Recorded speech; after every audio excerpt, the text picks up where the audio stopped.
Hello, welcome to इनोवस। और आज हम सॉल्व करेंगे नीट के कुछ पीवाईक्यूज। ठीक है, जो हमारे 2019 से लेके 2024 तक है।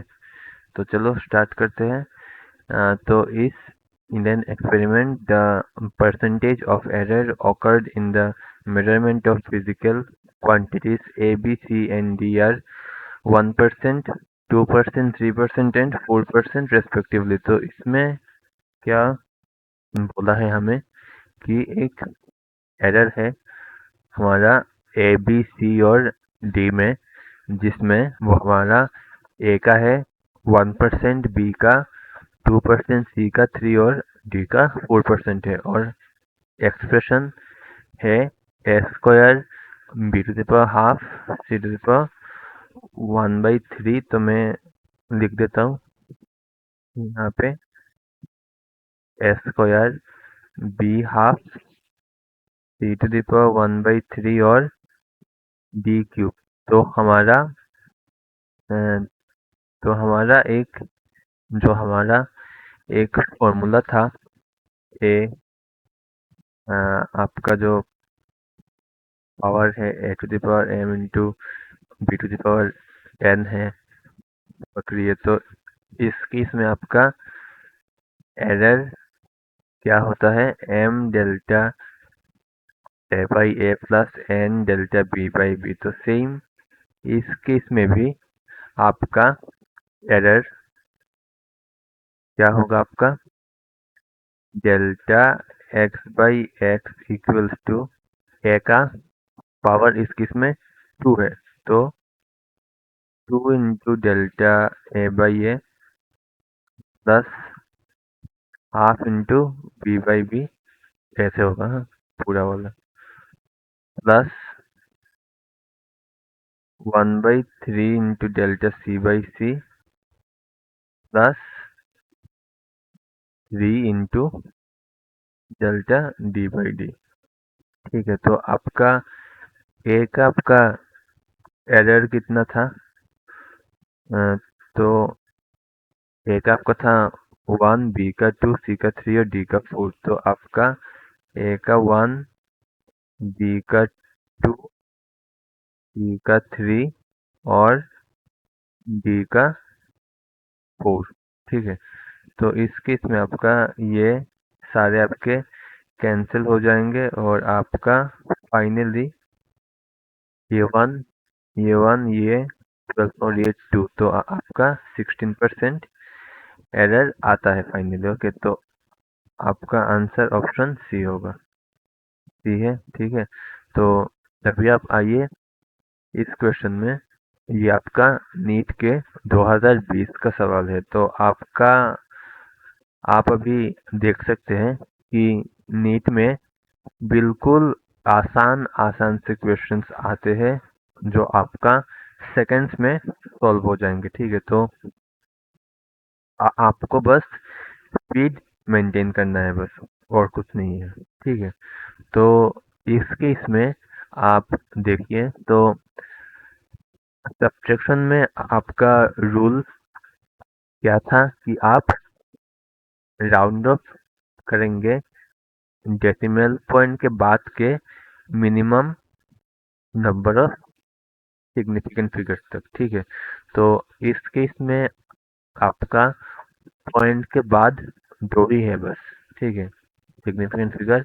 और इस केस में भी आपका पॉइंट के बाद दो ही है बस सिग्निफिकेंट फिगर। ठीक है, तो आपको इसे सब्ट्रैक्ट करने के बाद जो आपका आएगा आंसर, उसे आपको राउंड ऑफ करके दो तक करना होगा, तो वही आपका आंसर होगा।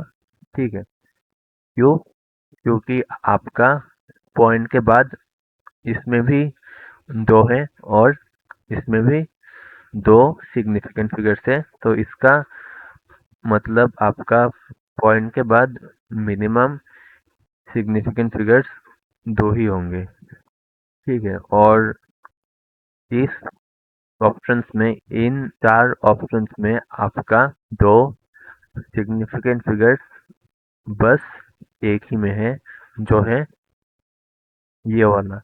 और इसमें आपका 4 फिगर्स है, इसमें आपका 3 फिगर्स है, इसमें आपका 1 फिगर है बस, और इसमें सिर्फ 2 है। तो आपका answer without calculation directly B होगा। ठीक है, देखिए आप कि कितना आसान आसान सवाल आपको नीट में देंगे। ठीक है, तो अभी आप आइए इस क्वेश्चन में डायमेंशन ऑफ स्ट्रेस। तो स्ट्रेस आपका प्रेशर जैसा आपका स्ट्रेस होता है। ठीक है, तो स्ट्रेस और प्रेशर का आपका फॉर्मूला सेम है। तो प्रेशर आपका क्या होगा, स्ट्रेस मतलब फोर्स बाई एरिया, और फोर्स आपका मास इंटू एक्सीलरेशन था, तो मास इंटू मीटर पर सेकेंड स्क्वायर बाई एरिया मतलब लेंथ का स्क्वायर। तो इसे सॉल्व करने के बाद क्या होगा आपका, एल एल कैंसिल होके -1 होगा इंटू टी -2। तो आपका ऑप्शन डी है सही आंसर। ठीक है, ओके। तो अभी आप आइए इस क्वेश्चन में। तो इस क्वेश्चन में आपका क्या बोला है कि a screw gauge has a least count of 0.01 millimetre and there are 50 divisions in it circular scale. ठीक है, तो आपके स्क्रू गॉज का डायरेक्टली लिस्ट काउंट दे दिया है 0.01 मिलीमीटर, और आपका divisions in it circular scale 50 बोला है। तो आपका डिविजन 50 है। तो आपके पिच का फॉर्मूला क्या था आपका, मतलब लिस्ट काउंट आपका था pitch by number of divisions. Okay, तो आपका पिच निकालने के लिए क्या करना होगा, आपको list count into number of divisions. Okay, तो लिस्ट काउंट आपका इस केस में 0.01 है, इंटू डिविजन आपका इस केस में 50 है। तो आपका आंसर सिंपली 0.5 निकल के आता है। ठीक है, तो आपका ऑप्शन सी है आंसर।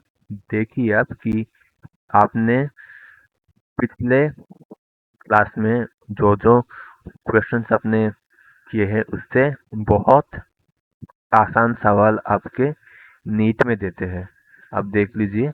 और अभी आप आइए नेक्स्ट क्वेश्चन में, जो है हमारा if E and G respectively denote energy and gravitational constant then E has the dimension of what. Okay, तो आपका ई एनर्जी है, एनर्जी मतलब वर्क डन होता है। ठीक है, तो एनर्जी का डायमेंशन क्या होगा आपका, तो वर्क डन आपका क्या है, फोर्स इनटू डिस्प्लेसमेंट होता है। सही है, तो फोर्स आपका क्या है, केजी मीटर पर सेकेंड स्क्वायर इंटू डिस्प्लेसमेंट मतलब एम एल स्क्वायर टी -2। ठीक है, और आपका जी क्या होगा। ओके, तो आपका ग्रेविटेशनल का फॉर्मूला आपका क्या था, ग्रेविटेशनल फोर्स का फॉर्मूला जी इंटू M1 M2/r² था, जो आपने क्लास 9th में पढ़ा है। तो आपका जी क्या होता है, FR² इंटू M1/M2। ठीक है, तो आपका जी इस केस में क्या होगा, F into R² by 2। Okay, तो आपका फोर्स तो इस केस में MLT-2 ही होगा, R आपका लेंथ है मतलब L² होगा, और M1 M2 आपका 2 मास है तो आपका M² होगा। ठीक है, तो इनको सॉल्व करने के बाद M-1 होगा, ये कैंसिल जाके L³ होगा और T -2 होगा। ठीक है, तो इन दोनों को delta E by delta G divide करने के बाद क्या आता है आपका कि मैं उस पेज में सॉल्व करता हूँ। ई बाई जी क्या होगा आपका dimension then M L two T minus two है ये, तो M L two T minus two है। देन आपका नीचे M minus one L three T minus two, ठीक है। M minus one L three T minus two, okay. तो इस केस में आपका ये कैंसिल होता है, ये और ये आपका एक होगा कैंसिल, तो आपका एम ऊपर जाके स्क्वायर होगा और यहाँ पे L minus one T zero होगा, ओके। तो M square L minus one T zero, तो आपका ज़ीरो होगा यहाँ पे, ठीक है। यहाँ पे ज़ीरो होगा, तो ऑप्शन ए होगा आपका आंसर, ठीक है। अभी आप आइए इस क्वेश्चन पे। तो इस क्वेश्चन में क्या बोला है आपको कि फोर्स, एक्सीलरेशन और टाइम अगर आपका फंडामेंटल क्वांटिटीज होते हैं तो आपका डायमेंशन ऑफ एनर्जी क्या होगा फोर्स, एक्सीलरेशन और टाइम के टर्म्स में, ठीक है। तो आपका एनर्जी क्या था, फोर्स इनटू डिस्प्लेसमेंट आपका था, ठीक है। तो आपका डिस्प्लेसमेंट क्या है, ओके। आपका डिस्प्लेसमेंट है वेलोसिटी और टाइम का मल्टीप्लिकेशन, ओके। तो इस केस में आपका टाइम आपको मिल गया है और आपको v से एक्सेलरेशन करना होगा, हाँ। और आपका एक्सेलरेशन क्या था, change in velocity by time था। तो आपका ये क्या होगा a इंटू टाइम, v मतलब आपका एक्सेलरेशन इंटू आपका v एक्सेलरेशन इंटू टाइम होता है, ठीक है। तो आपका ये a इंटू टी होगा। तो आपको ये सॉल्व करने के बाद f मिलता है, a मिलता है और t का स्क्वायर मिलता है, एफ ए टी स्क्वायर, मतलब ऑप्शन बी आंसर होगा सिंपली, ठीक है। बहुत ही आसान था ये। और अभी आप आइए इस क्वेश्चन में, screw gauge give the following readings when used to measure the diameter of a wire. इसका मेन स्केल जीरो रीडिंग है, मेन स्केल उसका जीरो है और सर्कुलर स्केल में 52 डिविजन है, ठीक है।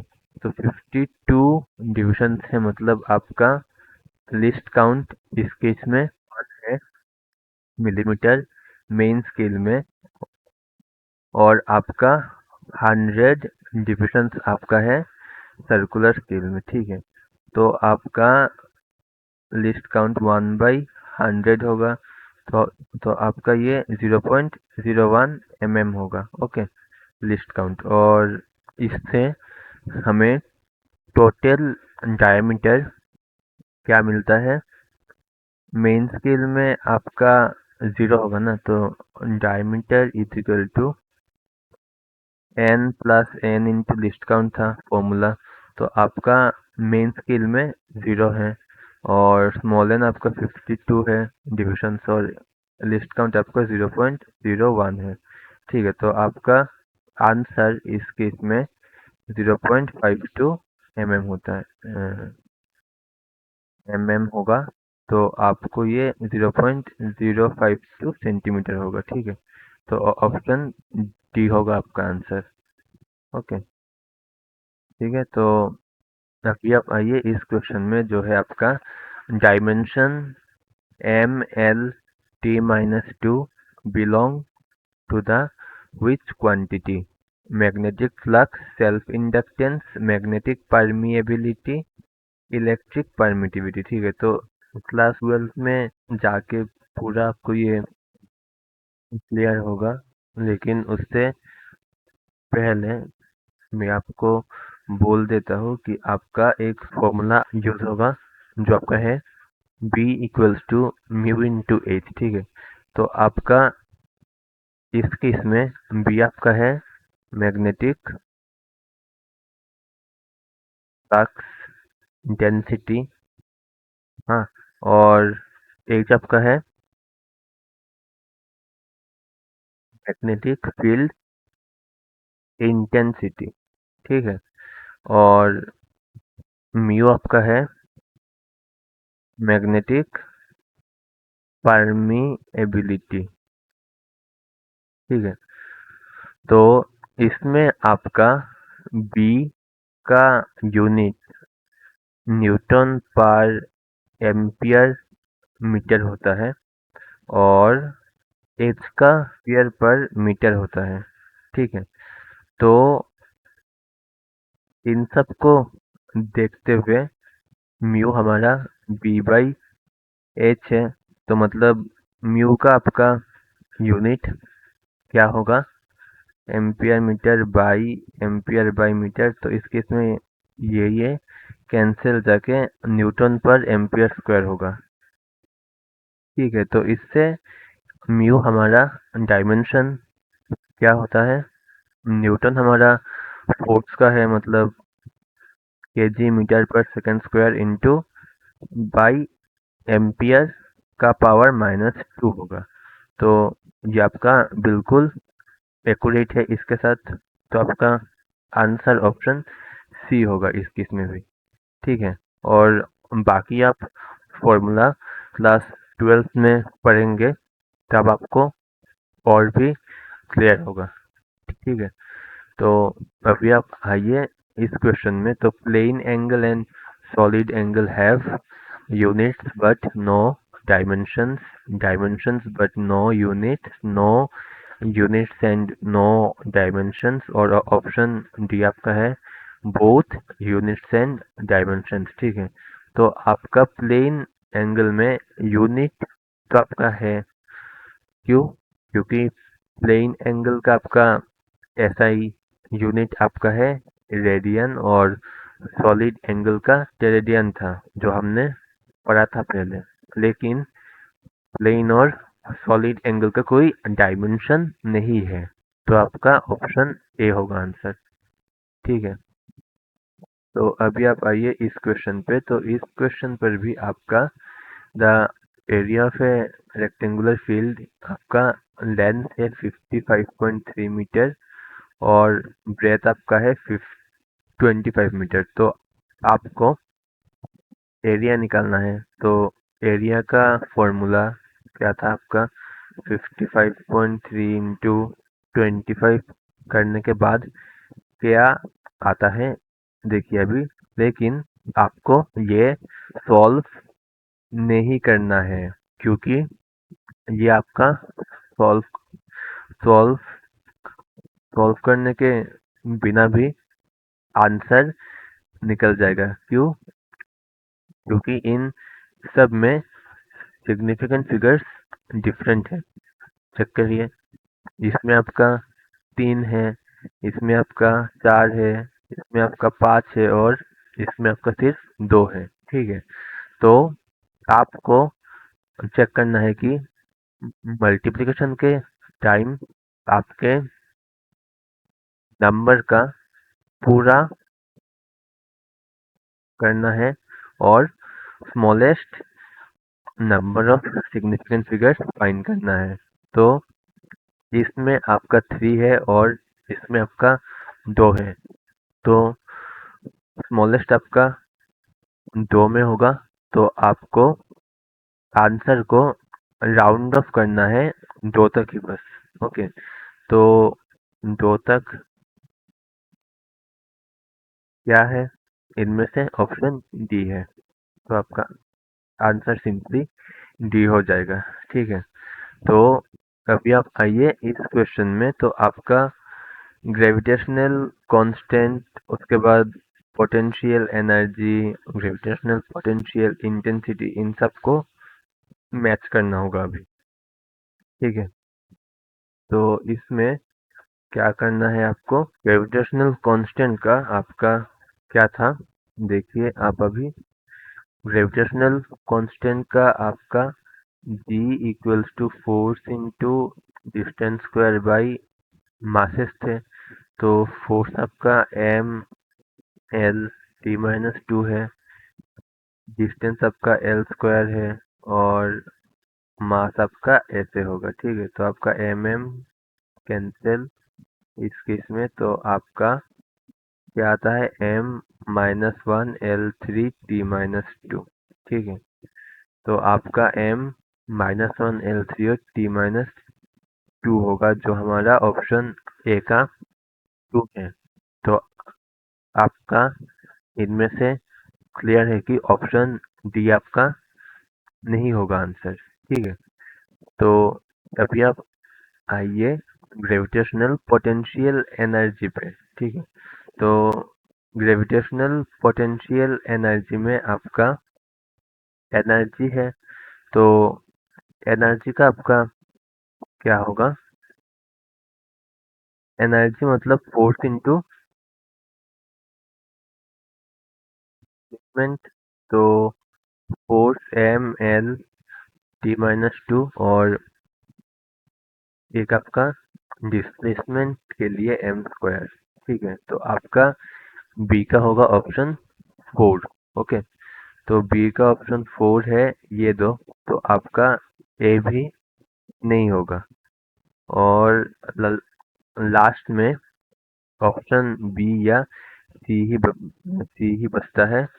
तो अभी आप आइए ग्रेविटेशनल पोटेंशियल और ग्रेविटेशनल इंटेंसिटी पे। ठीक है, ग्रेविटेशनल पोटेंशियल मतलब आपका वर्क डन बाई मास होता है, तो तो इस केस में आपका वर्क डन क्या आपका था, ऑप्शन फोर था, मतलब M L two T minus two था, M L two T minus two था, और पोटेंशियल में आपका बाई एम हो जाएगा। ठीक है, तो इस केस में आपका एम कैंसिल, और उसके बाद आपका बस L two T minus two ही आपका बस बचता है। ठीक है, ठीक है, तो इस केस में आपका ग्रेविटेशनल पोटेंशियल आपका वन में होगा।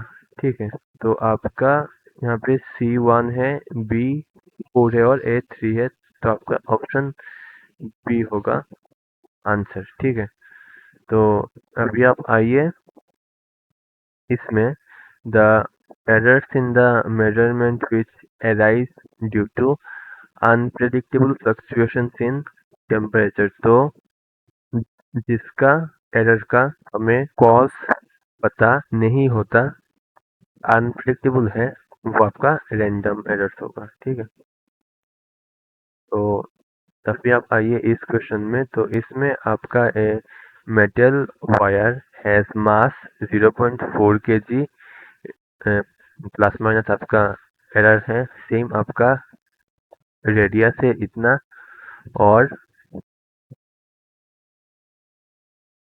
और आपका लेंथ है इतना। ठीक है, तो आपका डेंसिटी मेजर करते टाइम आपका एरर कितना होगा। ठीक है, तो आपका एरर क्या क्या होता है। ठीक है, तो आपका डेल्टा एम बाई एम आपका इस केस में 0.002/0.4 होगा। सही है, तो आपका ये कैंसिल करने के बाद 0.001/0.2 होता है, तो आपका ये क्या होगा, 1/1000/2/10।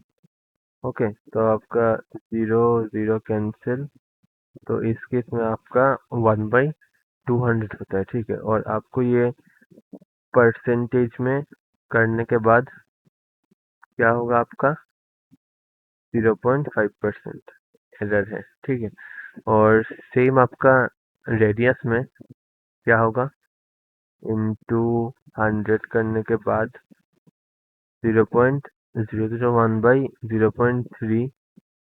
सही है, तो आपका भी ये 0.1/0.3 होगा, तो आपका ये 1/3 हो रहा है, जो आपका होगा 0.33 समथिंग होगा आपका। ठीक है, और लास्ट में आपका लेंथ का एरर कितना होगा 5 0.02/5 तो इंटू 100 ओके। तो अब आपका ये कैंसिल करके 20 होगा तो आपका इस केस में एरर 0.4% हो रहा है ठीक है। और डेंसिटी का फॉर्मूला क्या था मास बाई वॉल्यूम और वॉल्यूम आपका इस केस में पाई r² L है। तो आपका डेल्टा रो बाई रो क्या होगा आपका डेल्टा m/m प्लस पाई तो आपका कांस्टेंट है तो आप पाई को छोड़ दीजिए और इस केस में 2 इंटू डेल्टा r/r होगा इंटू डेल्टा L/L होगा ठीक है। तो m आपका इस केस में क्या है 0.5 है r आपका 0.3 समथिंग होगा प्लस L आपका 0.4 होगा ठीक है। तो आपका 0.5 प्लस 0.6 प्लस 0.4 तो आपका ये 1.5% मतलब ऑलमोस्ट 6 हो जाएगा ओके। तो आपका ये 1.6% एरर आपका निकलता है यहाँ पे ओके। C3 कर दीजिए तो हो जाएगा। अभी आप आइए